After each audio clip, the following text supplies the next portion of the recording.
When I came to Birmingham 20 years ago now, I arrived at a city at a real turning point.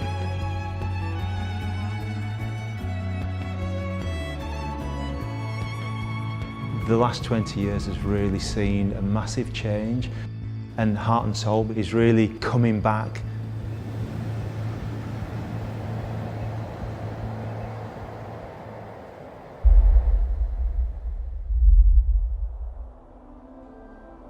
I started running when I was 10 years old.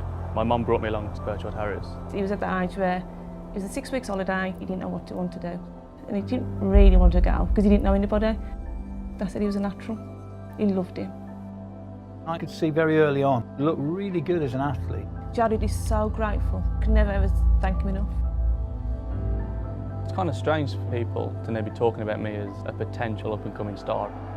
It wasn't that long ago that I was one of those kids that was looking up to other athletes, winning gold medals at Olympic Games. First thing that any athlete does when they cross the line is you instantly look over at the clock. Because basically that's what we're in the sport for. We train hard, we put our bodies through hell at times for that 45 seconds.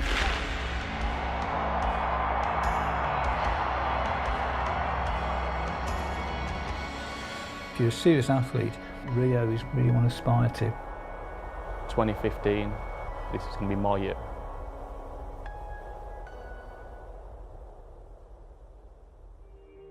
I was interested in helping people. I like the interaction with patients and I like the relationship I can have with patients.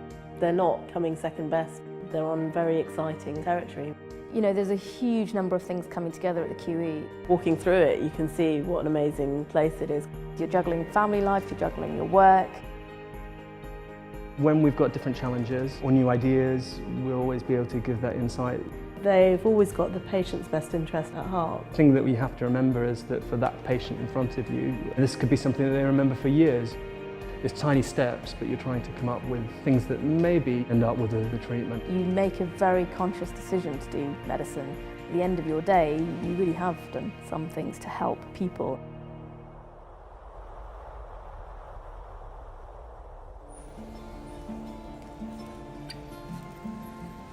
Deliciousness is like the all-encompassing reaction that you get from eating a certain piece of food. Whether that's the smell, whether that's the surroundings that you're in, the company that you keep in, really is the stuff of life. Dom has always had a passion for cooking. As soon as he could sit on the worktop next to me, he would help. Eat with your family. It's the most beautiful time of the day. You all unwind and you share and you get nourished.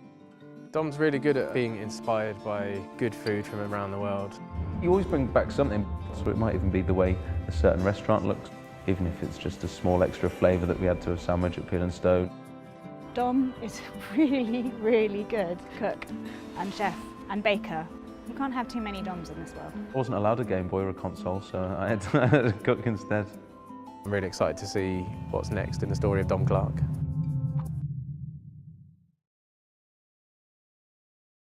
The jewellery quarter is really the centre for our industry.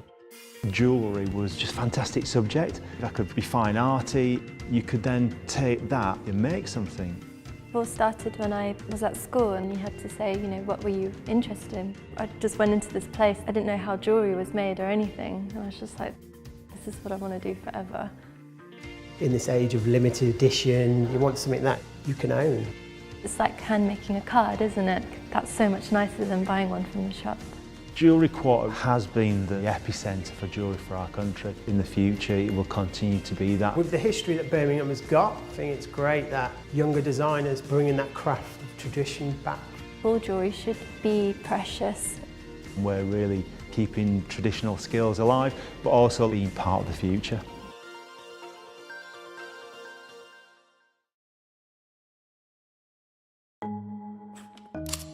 It began with photography.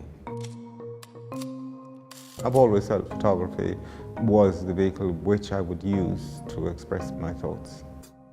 Vanley in many ways personifies the good things about Birmingham. He is somebody who's come from the outside and established himself here. I tried to influence him to be more academical, something different from being a photographer. For a lot of Jamaicans who would come here first, to say your child is going to do photography, it's a little bit weird. But somehow I knew I loved it sufficiently to want to pursue it. This city should be enormously proud of Vanley Burke. Birmingham is the first city. London is not a city as such. Lots of little boroughs and things. So you know, technically we are the first city. There's no real sort of fixed path to how you become a conductor. But what was clear with Alpesh was there was this hunger to be a musician. It's still a world so far away from Bollywood music and stuff that we listen to at home. But in the same way, it really, really enticed me. We've got a great heritage here. We've had Simon Rattle for 17 years. These are really massive names in the music world. So then for a young conductor to stand up and be in that position, I think must be hugely daunting. His career internationally is moving as fast as his career in the UK. As he travels to these orchestras around the world, they are all very aware that he's somebody who's been made in Birmingham. A young person doing something new in something that's been around for 400 years. For me, being a Birmingham boy, to actually work with that orchestra was just another level. It's always nice when a dream works out. We'll be watching it with a good degree of pride, because we know he started here.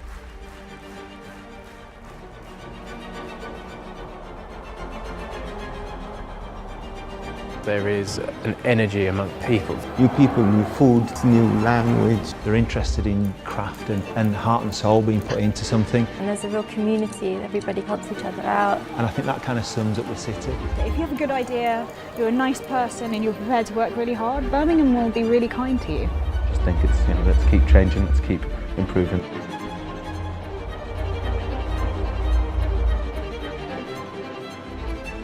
If you have an idea or a dream, this is the city where you can make it happen.